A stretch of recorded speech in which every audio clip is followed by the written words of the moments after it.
What's up guys, my name is Ace, and Season 6 is finally here for Modern Warfare, and in today's video, what I'm going to be doing is breaking down the basic stats for the AS VAL as well as the new marksman rifle, the SPR-208. And on top of this, I did want to go through the patch notes. There weren't a ton of changes listed in the patch notes as far as things that aren't just like little bug fixes and stuff, but there were a few changes that I wanted to cover here as well, and I want to cover them in great detail rather than just reading the patch notes out for you guys. Also, yes, I am aware the gameplay in the background is against bots. This is just so I can show you guys the brand new guns with various attachments on there and how they perform with those attachments while getting this info out to you as soon as possible. So let's kick it off with the brand new weapons that we got, and I just want to look at the basic stats just like I do every season. This is not a replacement for my gun guide series where I'm going to go into much greater detail with all of the attachments and exactly how they impact each of these guns. So if you guys are looking for that sort of information, that will be coming throughout the week. Today is more so just the basics to kind of get you started with these new guns so you get an indication of how they perform, and that can help you when making your class setups. And let's start off with the SPR-208. Now this is a marksman rifle, and it's most comparable to the Kar98. It's actually very similar to the Kar98, but it's actually better in almost every single way compared to the Kar98. Now, the first thing to know about this is it's going to be a one-shot kill to the upper torso at all ranges as far as I can tell. I tested out to about 100 meters, and even at 100 meters, it's still clearly a one-shot kill to the upper torso. However, it's only a one-shot kill to the upper torso with the base ammunition. If you hit lower torso or limbs or anything like that, you're not going to be able to get a one-shot kill, even at point-blank range. And this is interesting because the Kar98 doesn't have that same potential. Yes, it can get a one-shot kill to the upper torso, but it does drop off at a certain point, whereas with this marksman rifle, it doesn't seem to. Additionally, when talking about the damage, we're dealing 167 damage to the upper torso, which is actually the highest amount of damage that you can possibly get in this entire game from a single bullet. We're not talking shotguns here, but a single bullet to the body. So it deals more damage to the upper torso than even the sniper rifles like the HDR and the AX50. And this is going to be important for Warzone because with this, you can get a one-shot kill to the upper torso if the enemy has full health and one armor plate. And this applies to all ranges, unlike the Kar98K. Additionally, our rate of fire is 59 rounds per minute, which is just a little bit faster than the Kar98. And this is without the attachment. There is a bolt attachment that you can add to this, which will increase your fire rate up to 70 rounds per minute, which is very fast for a bolt action rifle. To top this off, our base aim down sight time is just slightly faster than the Kar98K at 350 milliseconds. So overall, this thing is already looking like it's going to be very, very powerful. Like I said, it's the Kar98, but just straight up better. I should also note that there are two different ammunition types that you can choose from aside from the base ammunition, and I'm not going to get into great detail with those today. That's going to be reserved for the gun guide, but just know if you are loading in 338 Lapua, this gives you a lower torso multiplier, and that will allow you to get a one-shot kill to the lower torso as well as the upper torso.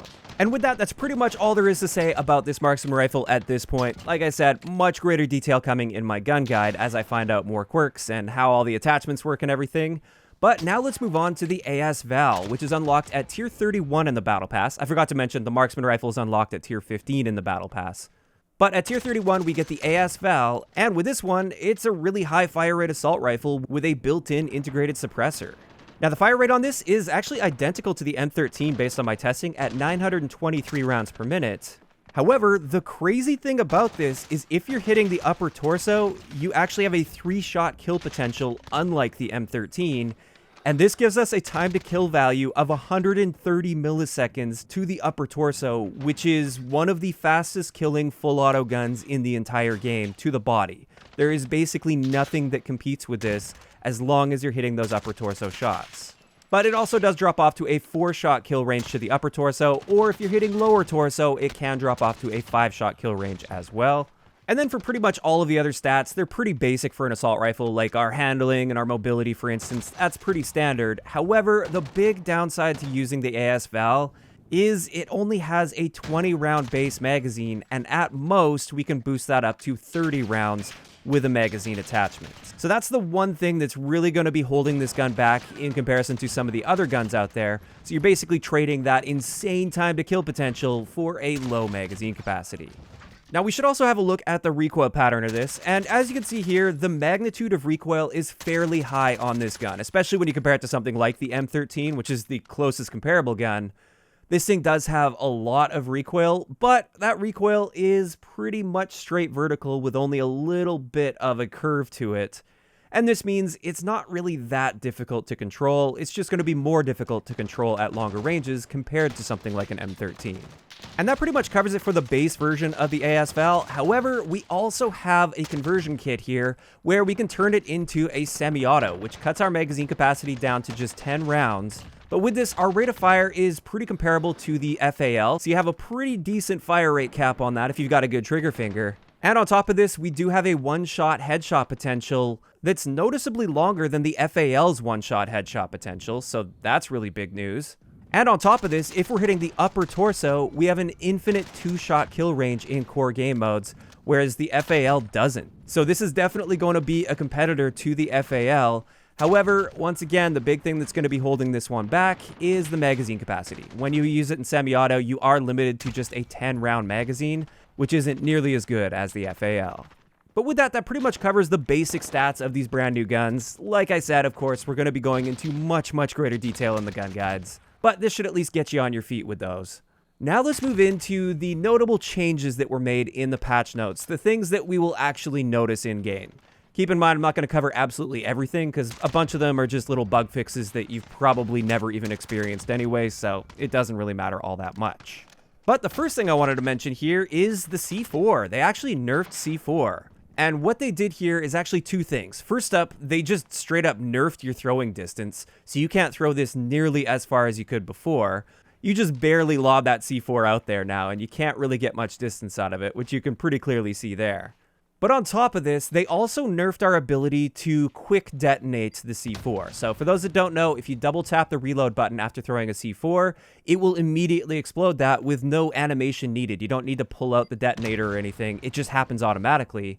And previously, you could do this instantly. You could do this to the point where if you spammed it fast enough, it would blow up just as it leaves your hands and it would kill you.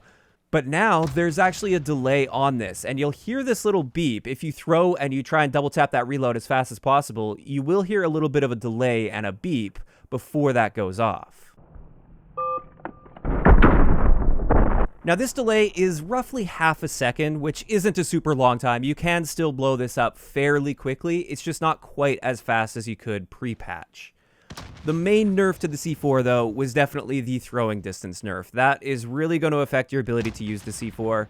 And honestly, looking at these nerfs, as much as I love the C4, I do think these are good changes that will help keep the C4 balanced with the other lethal equipment out there. Now, in addition to that change to the C4, we also got a few fixes that I did want to mention here because they are kind of important to mention. The first one is that one blueprint that was bugged out with the Rytec AMR. The explosive rounds and the thermite rounds simply didn't work on that blueprint. That has now been fixed.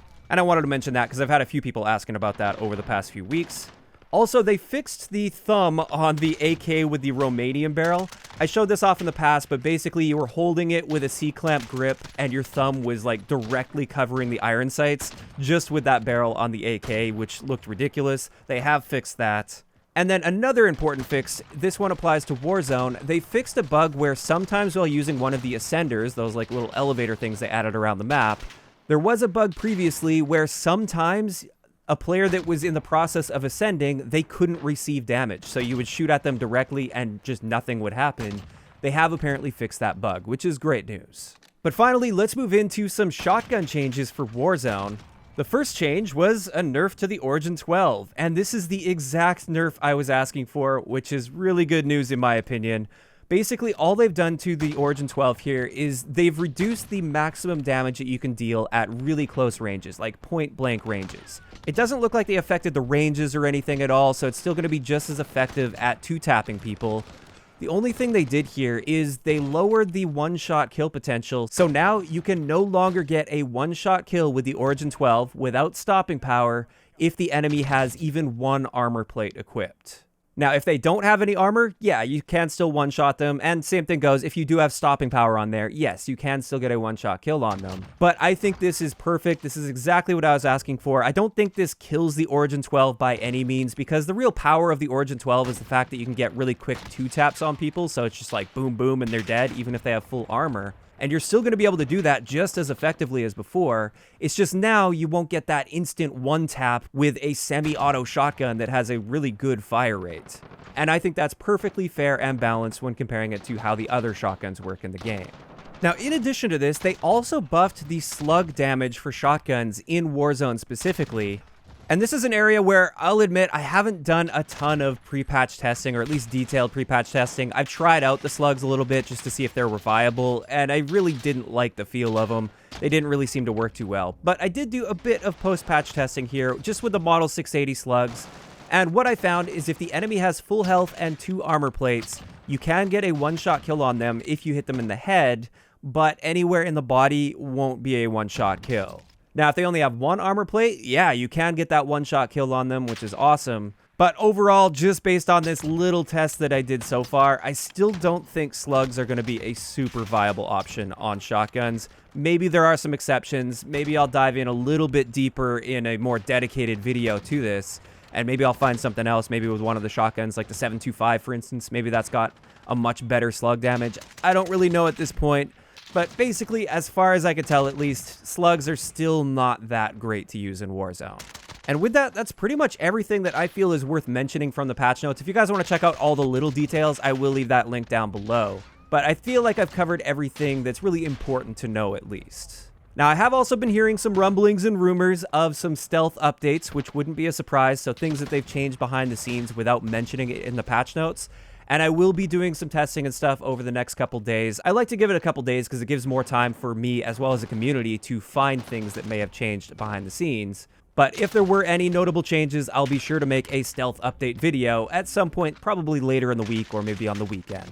And with that, that's pretty much it. That's going to wrap up today's video. I'd like to know in the comments section below. First up, what do you guys think of the 2 new guns? And second, what do you think about the changes they've made with the Season 6 updates?